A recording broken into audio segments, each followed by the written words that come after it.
제가 운동을 하다가 만난 분인데 자기는 우울이라는 걸 경험해 본 적이 한 번도 없다는 거예요.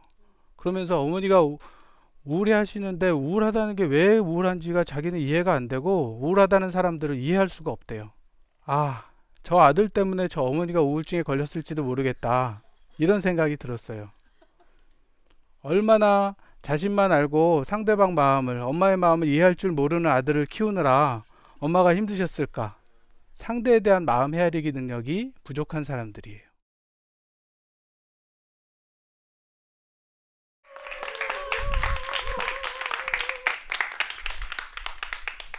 안녕하세요. 요즘 마음 힘든 분들 많으시죠? 예, 저도 그런 적이 있었습니다.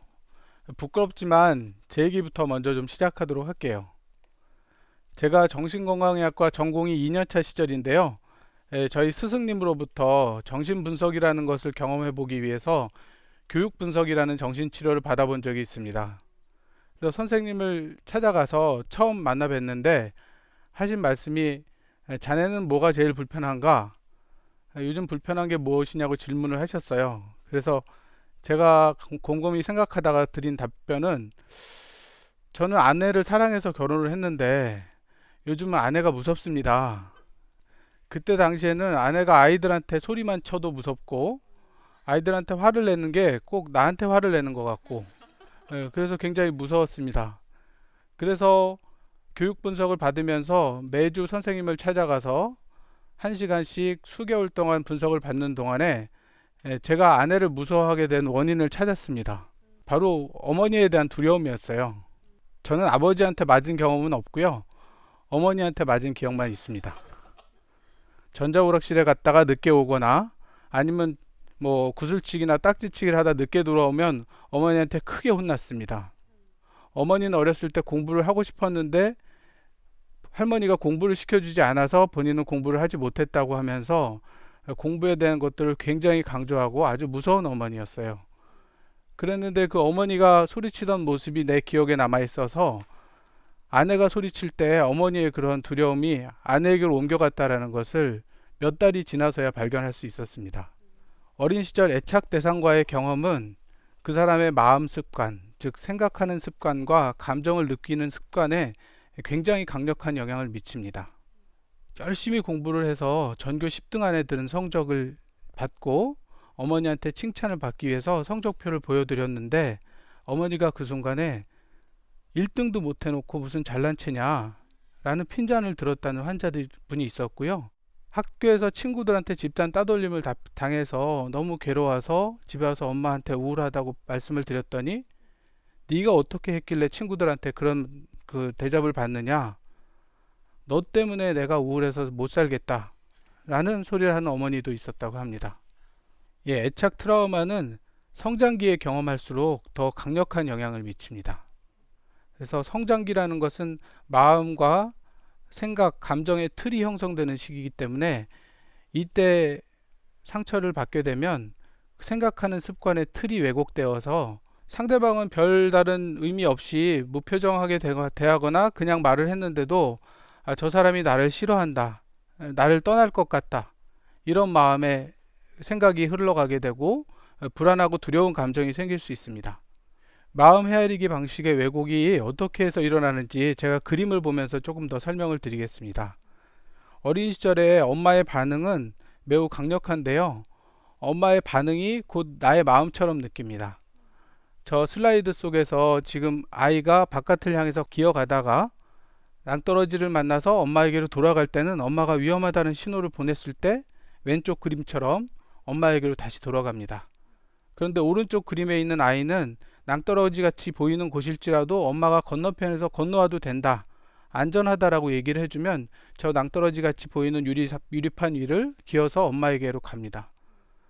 즉 내가 위험한지 아닌지를 판단하는 것이 아니라 엄마의 반응이 위험하다고 걱정하면 위험한 것처럼 느끼고 엄마가 괜찮아 라고 반응을 하면 편안한 마음으로 엄마에게로 다가갈 수가 있는 것이죠.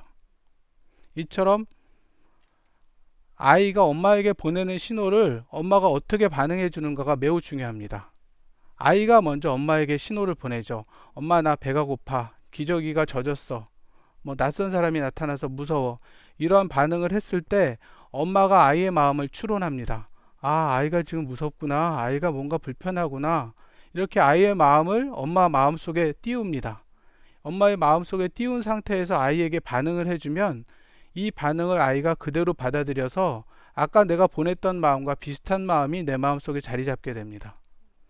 이것을 자기의 마음속 자아가 생기는 최초의 단계라고 말합니다. 이것이 잘 반복돼서 이루어지면 내가 지금 어떤 마음이고 나는 어떤 사람이고 이런 것들이 정상적으로 잘 발달해 가게 됩니다. 그런데 아까 앞서 말씀드렸던 우울증 환자들처럼 엄마의 반응이 이렇게 적절하지 않았을 때 어떤 상황이 발생하는지를 좀 말씀드리겠습니다. 심리적 자아를 이렇게 갖고 있었던 아이가 뭔가의 신호를 보냈어요. 엄마, 나 지금 괴로워, 불편해 라고 했는데 이 엄마가 추론을, 아이의 마음을 헤아려 주지 않아요. 아이의 마음 상태가 없는 상태로 엄마의 감정을 아이에게 표현할 수 있습니다. 예를 들면 부모가 너무 힘들어서 짜증이 나 있는데 애가 우니까 아이에게 막 화를 내는 거예요. 그러면 아이에 대한 미운 마음이 그대로 아이에게 전달이 되는데 아이는 이게 마음이 싫다고 거부할 수가 없고 그걸 그대로 받아들입니다. 그러면 이때 들어온 마음은 엄마의 마음인데 자기의 마음으로 착각을 해요. 아, 내가 나쁜 아이구나. 내가 사람들한테 실증나게 하고 짜증나게 하는 아이구나.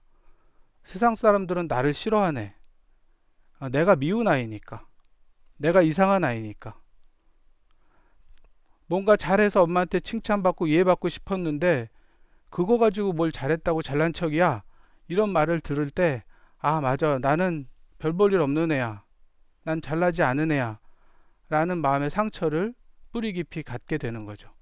아이는 자기가 생각이 있고 자기의 뭔가의 뜻을 표현해서 이런 의도를 갖고 있다라고 표현했는데 그 표현이 받아들여지지 않고 이해되지 않았기 때문에 자기의 뜻은 잃어버린 채로 상대방이 나한테 보내준 그 의미, 너는 나쁜 애야, 너는 골칫덩어리야, 너 같은 애는 나 미워 죽겠어 라는 그 마음이 자기 마음속에 자기라고 생각되면서 자리 잡고 살아가게 되죠. 그래서 우울증이 큰 분들이 사람들은 저를 싫어해요. 제가 이상하니까요. 저 같은 애를 누가 좋게 보겠어요. 이런 말씀들을 너무 많이 하세요. 근데 사실은 이것은 어린 시절의 애착 트라우마로부터 시작됐을 가능성이 있다는 거죠. 어린 시절의 이런 애착 트라우마로 인한 마음 헤아리기의 왜곡은 어른이 돼서 가까운 사람, 중요한 사람과의 상호작용에서도 강력하게 영향을 미칩니다. 그래서 항상 사람들이 나를 싫어할까봐, 나를 떠날까봐 불안해하면서 애인을 사귀더라도 그 사람은 별 뜻 없이 연락을 좀 늦게 했는데도 아, 드디어 내가 실증이 났구나. 이제 나를 떠나겠구나. 상대방은 아무렇지 않게 그냥 농담처럼 던진 우스갯소리에도 아, 드디어 저 사람이 나를 싫어하는구나. 이제 다른 사람이 생겼구나. 이런 오해를 하면서 불안해하거나 아니면 남자들 같은 경우는 자기 연인에게 폭력을 행사하기도 합니다. 흔히 애착 트라우마가 있는 사람들은 어릴 적 상처가 있는 사람들은 어쩔 수 없어 생각이 꼬여 있고 나는 그때 시절의 그 그림자를 벗어날 수가 없어. 애착 트라우마가 있다는 걸 본인도 알고 있으면서도 이런 습관이 어떻게 바뀌겠어. 나란 인간은 벌써 틀렸어. 이번 생은 망했어. 이렇게 생각하면서 바뀔 수 있다는 생각을 못하죠.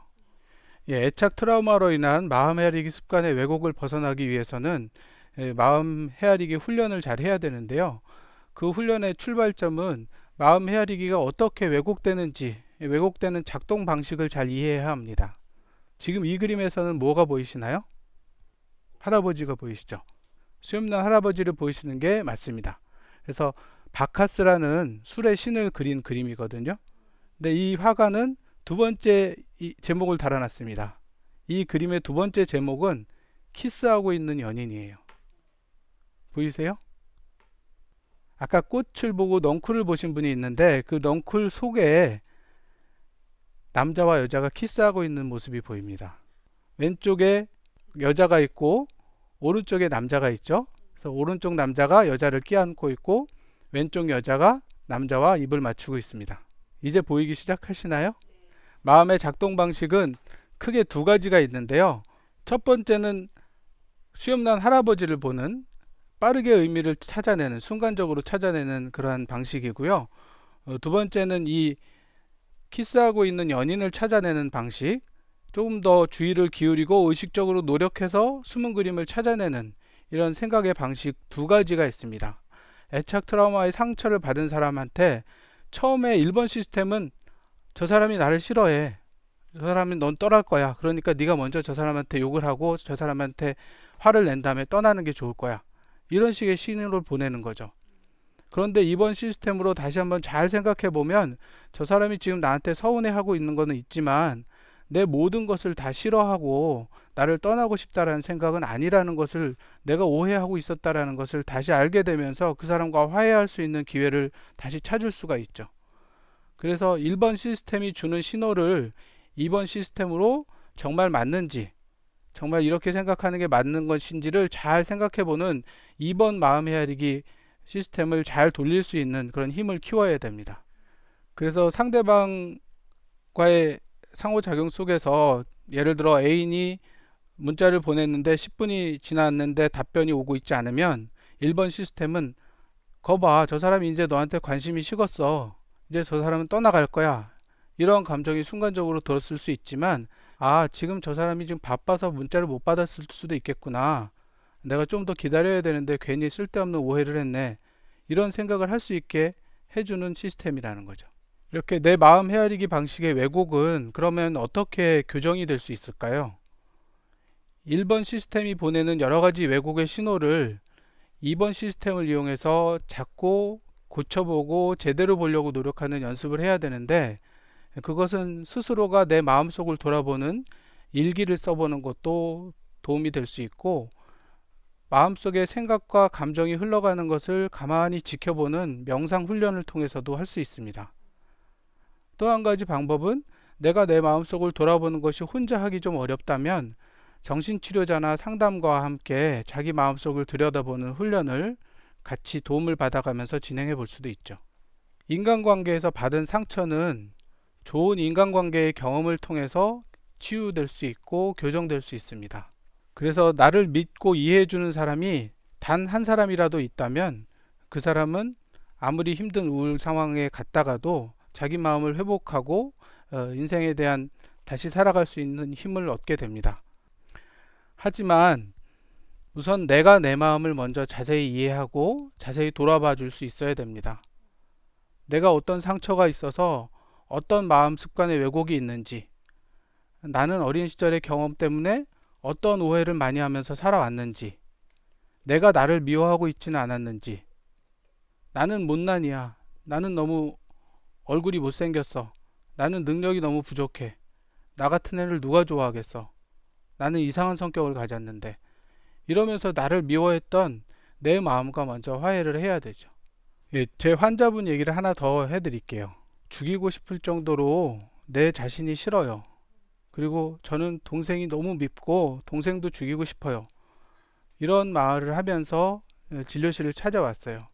그래서 함께 온 어머니는 우리 집은 얘 때문에 행복하지가 않아요, 제일 골칫덩어리예요, 얘만 이러지 않으면 정말 행복할 것 같은데 얘 하나 때문에 온 가족이 다 우울증에 걸릴 것 같아요, 정말 해줄 거 다 해주고 노력을 했는데 이렇게 화를 내고 우울해하면서 살아가는 모습을 보는 게 우리 자신이 죽겠다고 하면서 어머님이 하소연을 하셨어요. 이분이 중학교 시절에 조기 유학을 떠났었는데 그 조기 유학 떠났던 나라에서 같은 중학생 서양인 애들에게 집단 따돌림을 당한 거예요. 계속 밤마다 그런 악몽을 꾸면서 잠을 설치고 그렇게 괴로워하는데 어머니나 사람 가족들은 그것을 전혀 이해해주지 못했고, 그때 그런 걸 가지고 왜 여지껏 그러냐고 하면서 계속 가족들은 환자를 원망하고 환자는 거기서 벗어날 수가 없었던 거죠. 그렇지만 그러한 어린 시절의 마음의 상처가 이분의 감정 습관을 쉽게 분노 폭발하는 사람으로 만들었다라는 것을 이해했고, 남자친구는 이분이 계속 화를 내고 분노 폭발을 해도 꾸준히 믿어주고 참아주면서 옆에서 지켜줬기 때문에 이분이 치료와 그런 남자친구의 도움을 통해서 지금은 우울증에서 완전히 벗어나서 그 남자친구와 결혼에 성공하였습니다. 자신은 한 번도 우울해 본 적이 없다고 하시는 분도 만나본 적이 있습니다. 제가 운동을 하다가 만난 분인데 그분은 얘기를 하면서 요즘에 우리 어머니가 우울해 하시는데 자기는 우울이라는 걸 경험해 본 적이 한 번도 없다는 거예요. 그러면서 어머니가 우울해 하시는데 우울하다는 게 왜 우울한지가 자기는 이해가 안 되고 우울하다는 사람들을 이해할 수가 없대요. 근데 그 얘기를 듣는 순간 저는 저 아들 때문에 저 어머니가 우울증에 걸렸을지도 모르겠다. 이런 생각이 들었어요. 얼마나 자신만 알고 상대방 마음을, 엄마의 마음을 이해할 줄 모르는 아들을 키우느라 엄마가 힘드셨을까. 그런 생각이 들면서 상대방의 마음을 헤아리는 것도 매우 중요하구나 라는 생각을 하게 되었습니다. 세상 그 무엇보다도 관심을 가져야 하는 것은 여러분 자신의 마음입니다. 마음의 시력을 높이세요. 내 마음을 잘 헤아리는 사람이 행복하게 살아갈 수 있습니다. 마음의 시력을 높이는 것이 여러분의 삶을 행복하게 만드는 비결입니다. 끝까지 잘 들어주셔서 감사합니다.